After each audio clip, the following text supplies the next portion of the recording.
Youth किसी भी देश का भविष्य होता है, किसी भी परिवार का भविष्य होता है, और किसी बिजनेस मॉडल के अंदर भी उस कंपनी का, उस ऑर्गेनाइजेशन का, वहां पर काम करने वालों का भविष्य भी होता है। सो वो एनर्जी तो हमारे पास है, वो पावर हमारे पास है, वो ताकत हमारे पास है, लेकिन कुछ और बारीक चीजों पर काम करेंगे, अगर वो मिस है तो पूरी एनर्जी कहीं ना कहीं खराब हो जाती है और उसका लाभ नहीं मिलता। मैं एक एग्जाम्पल हमेशा देता हूं, छोटा सिंपल सा समझाने के लिए, कि पानी बहुत ताकतवर चीज होती है, राइट? बिना उसके जीवन नहीं है। पानी का सदुपयोग, पानी का राइट यूज करके आज पूरे दुनिया के अंदर बिजली पैदा हो जाती है, खेतों को सिंचाई मिल जाती है, आबादियों का पेट भर जाता है जब अच्छी फसल पैदा होती है। लेकिन ये कब होता है? जब उसको चैनलाइज किया जाता है, राइट? अतः प्रभाव है पानी के अंदर। सालों साल हमको हर सीजन के अंदर मिलियन और मिलियन गैलन्स पानी कुदरत देती है, लेकिन अगर उसका कोई डायरेक्शन नहीं है, अगर उसको कोई चैनलाइज नहीं किया गया है, तो वो बाढ़ बन जाता है। और जब बाढ़ आती है तो वो किसी का भला नहीं करती, ना उससे कोई भी लाभ नहीं लिया जा सकता। तो इसलिए सैकड़ों साल पहले बढ़ते हुए इंसान और उसकी तकनीकों ने इस चीज को जन्म दिया कि इंसान ने क्या तैयार कर दिए, बांध तैयार कर दिए, नहरें कन्वर्ट कर ली, कि अब उनके जरिए से उस पानी को चैनलाइज कर दिया गया, पानी को रोक दिया गया, जब जरूरत पड़ती है उस तरफ उसको फ्लो दे देते हैं, और उससे आज सब चीजें मानव जाति के लिए अच्छी होती हैं। Is it? तो मैं किसी वेग की बात कर रहा हूं, मैं किसी ताकत की बात कर रहा हूं, और यूथ ऐसी ही एक ताकत का नाम है। लेकिन अगर वो चैनलाइज नहीं है, अगर उसके पास में राइट डायरेक्शन नहीं है, अगर उसके पास क्लैरिटी नहीं है, तो ऐसा ही यूथ, अभी तो नाम खैर साहब ने इतना नहीं आ रहा, लेकिन ऐसा ही यूथ कभी ओसामा बिन लादेन के द्वारा भी इस्तेमाल किया गया है।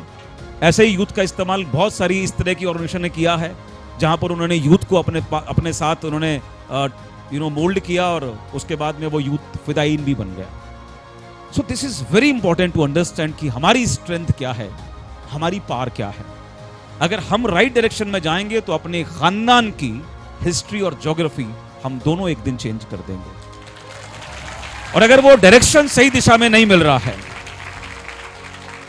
और अगर वो डायरेक्शन सही नहीं है, तो फिर वक्त के साथ में हम कहां चले जाएंगे, कितना विनाश कर देंगे, खुद का करियर तबाह कर लेंगे, अपने परिवार की उम्मीदें, उनके सपने, अपने पेरेंट्स की, वो सब तबाह कर देते हैं। सो क्लैरिटी होना आपकी नजरों में, आपके दिमाग में बहुत जरूरी है कि आप किस बिजनेस के अंदर हो, ये बिजनेस मॉडल क्या है, ये कैसे काम करता है, इसमें किस तरह के इनपुट देने की हमको जरूरत है, इसमें किन चीजों से हमको दूर रहने की जरूरत है, इसके क्या सिस्टम, क्या नियम हैं जो फॉलो करके एक दिन हम अपनी मंजिल को जरूर अचीव कर सकते हैं, उसको पहुंच सकते हैं। ये समझना बहुत जरूरी है।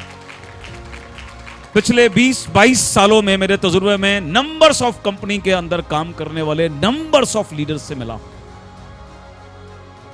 और एक चीज की कमी मैं लगातार देखता हूं, लोग छोटी छोटी चीजों को सेलेक्ट करना जानते हैं, उसके लिए सीरियस होते हैं। कहीं शादी ब्याह फंक्शन में जाते हैं ना, तो कैसा दिखना है, कौन से कपड़े पहनने हैं, ब्लेजर किस कलर का है, उसके नीचे शर्ट किस मैचिंग की पहननी है, ये भी मेजर करते हैं।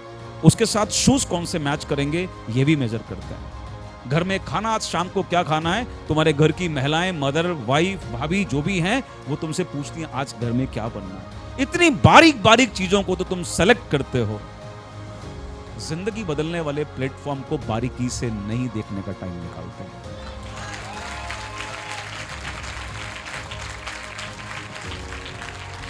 और अगर तुम्हारे पास ये टाइम नहीं होगा, तो मेरी बात नोट कर लेना, इस दुनिया में किसी के पास तुम्हारे लिए टाइम नहीं होगा। सो ये जिम्मेदारी का मामला है, जिंदगी बदलनी है, ये जिम्मेदारी का मामला है, मजाक का मामला नहीं हो सकता। सो जिस प्लान पे तुम काम करने के लिए आए हो, जिस प्लान की पावर सक्सेस के रूप में देखकर तुमने अपना मन बनाया कि इस बिजनेस में तुम्हें काम करना है, उस प्लान को अच्छी तरह समझना तुम्हारी जिम्मेदारी है, और तुम्हें उसके लिए टाइम निकालना पड़ेगा। कोई एक्सक्यूज अगर तुम्हारे बीच में आ रहा है तो तुम सफलता के ट्रैक पर हो ही नहीं। कोई एक्सक्यूज, मेरे पास टाइम नहीं है समझने का, तुम सफलता के ट्रैक से बहुत दूर हो, और एक दिन तुम है से थे हो जाओगे, लिख के रख लेना।